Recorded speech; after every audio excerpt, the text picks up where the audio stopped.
Rush hour in Rome, and thousands stream through Termini station, unaware they have stepped into the heart of a covert hunt.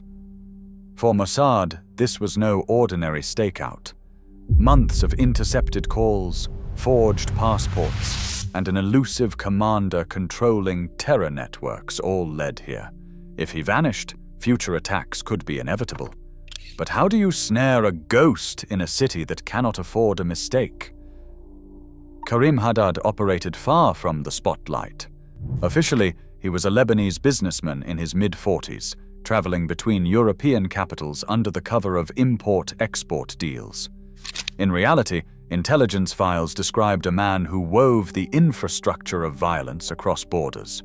Haddad arranged safe houses in Athens, Vienna, and Rome, coordinated the movement of weapons from the Middle East into Western Europe, and kept money flowing to support cells planning attacks on Israeli interests. His communications rarely left a trace: encrypted calls, burner phones, and recycled aliases. Analysts linked him to failed plots in Paris and Berlin, and to an intercepted shipment of small arms routed through the Balkans. The danger lay not in charisma or public threats, but in his quiet efficiency. Cells depended on his logistics, a safe address, a stack of clean passports, a cash drop waiting in a city he would never visit. European intelligence officers described him as the backbone of a network. Remove him, and entire operations could collapse. For Mossad, neutralizing a figure like Haddad meant more than stopping one man. It meant crippling the machinery that turned intent into action, and buying time before the next plot could be set in motion. Months of digital surveillance produced only fragments. Encrypted calls in Beirut, coded messages bouncing between Istanbul and Vienna, a string of aliases that seemed to vanish as quickly as they appeared. In a windowless room outside Tel Aviv, a Mossad analyst worked through the noise, cross-referencing phone records, travel bookings, and email handles. One reused contact detail, a recycled username from a dormant weapons case, linked back to a familiar pattern. Airline data flagged a passenger moving from Athens to Milan on a forged EU passport, the RFID chip showing subtle anomalies picked up by an allied European service. Microprint discrepancies confirmed the document's origin in a batch previously tied to clandestine logistics. The analyst traced the target's route: Athens to Vienna, Vienna to Milan, each leg booked under a new identity, but with the same digital fingerprint. Italian authorities received only a vague warning about a potential threat to Israeli interests, never the full dossier. The real breakthrough came with a Milan to Rome high-speed train reservation.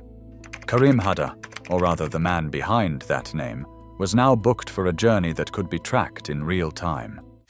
That ticket logged in the system provided the first hard evidence that the operation needed to move from analysis to action.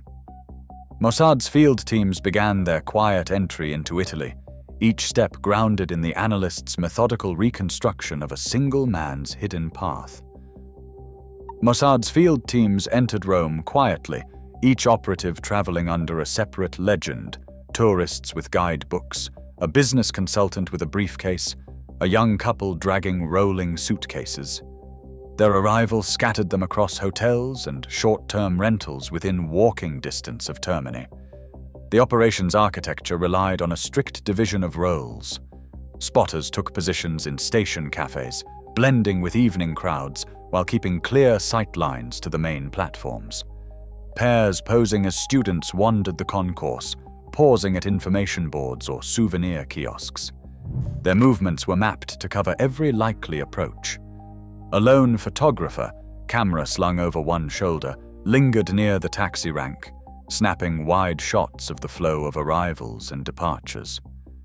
The station itself was divided into overlapping zones, each assigned to a watcher with an innocuous phone. Communication ran through pre-arranged code phrases, not names or direct references, ensuring that even a compromised message would reveal nothing. Firearms remained concealed, only a last resort in a space dense with local police. Every movement and message was calibrated for deniability, the grid designed to catch a single man without leaving a trace. The Milan to Rome train cut through the countryside at 250 kilometers per hour. In carriage 9, a man posing as an Israeli-Italian business consultant kept his attention split between a glowing phone and the passengers 2 rows ahead. The protocol demanded absolute certainty. Gate checked against airport CCTV, jawline matched to surveillance stills, and a faded burn scar visible on the target's right hand. But just after Bologna, a second passenger boarded. Same build, same hairline, even a similar suit. For several tense minutes, the watcher cycled through the checklist, heart pounding. A single misstep could trigger disaster, as history had shown. Text updates moved in code. The conference is on schedule meant the original suspect still fit the profile. When the train slowed outside Rome, the watcher sent a final message. Door 3, blue case. At Termini, ground teams adjusted their positions. As the doors opened, a uniformed railway police patrol strolled along the platform, pausing directly between the watcher and his ground pair. The Mossad operatives blended into a group of tourists, feigning interest in a departures board, waiting for the patrol to move on before resuming their silent pursuit. Each movement was calculated, the margin for error razor thin. A bump in the corridor set everything in motion. The target, nudged by an agent disguised as a harried traveler, stumbled just as another operative dropped a stack of papers near the escalator. For a moment, confusion rippled through the crowd. The commander, distracted, followed the path the team had mapped, guided subtly by a third operative, who blended in with a stream of commuters heading toward a lesser-used side exit. Outside, a white van idled in the delivery bay, its paperwork showing registration to a logistics company that made regular supply runs to the station. The driver, in a courier's uniform, checked his phone and wore the weary look of someone on a late shift. As the commander stepped out, the team closed ranks, ushering him into the van in a movement so quick it barely registered among the bustle of porters and deliverymen. Whether he was detained, incapacitated, or vanished by other means remains a matter of dispute. The van disappeared into city traffic, leaving behind only speculation and a blank space in official records. Within hours of the operation, encrypted channels that had been busy with instructions and requests for funds fell silent. The logistics network that had relied on Karim Haddad's direction froze, with cells across Europe unable to move money or weapons. Signals intelligence recorded a sudden drop in traffic, followed by bursts of frantic activity as trusted contacts were purged and safe houses abandoned. In militant circles, suspicion and fear took hold. Rumors of betrayal circulated, and the search for leaks began in earnest. Meanwhile, Italian media offered only fragments. Local press described an unexplained incident near Termini, mentioned a missing foreign businessman, and reported a sealed-off train carriage. Photographs leaked to a national newspaper showed a Turkish passport and a folded ticket, and provided no clear cause for alarm. Official statements from authorities avoided specifics, and parliamentary queries received only brief assurances of ongoing cooperation with allied services. The true nature of the event remained unspoken, but within intelligence communities the message was unmistakable. No logistics chief could count on anonymity or safety, even in the heart of a European capital. Legal scholars point to a long, uneasy record of extraterritorial operations shaping the rules, or lack thereof, governing actions like the Termini Stakeout. Under the European Convention on Human Rights, Article 5 guarantees the right to liberty and security. The United Nations Charter bars unilateral enforcement actions on foreign soil except in clear self-defense. Mossad's history shows how these boundaries have been tested.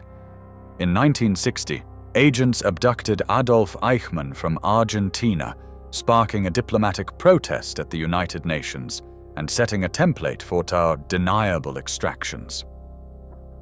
The Lillehammer affair in Norway in 1973 ended with the mistaken killing of an innocent man and the arrest of several operatives, reinforcing the risk of exposure and the need for flawless identification. More recently, the 2010 assassination of Mahmoud al-Mabhouh in Dubai, widely attributed to Mossad, prompted a global crackdown on forged passports and forced intelligence services to adapt their document tradecraft. Each precedent left a legal and forensic legacy, from scrutiny of travel documents to the careful choreography required to avoid direct confrontation with local law. Legal analysts argue that operations like Termini exist in a gray zone, where the pursuit of security collides with questions of sovereignty, due process, and accountability. The debate remains unsettled, and it echoes through every covert mission that crosses a border without consent. Today, European capitals remain arenas for shadow wars. Intelligence agencies operate beyond their borders, often with little oversight, and the line between security and sovereignty grows ever thinner. In the age of deniable operations, what remains off the record still shapes the world we live in. What do you think?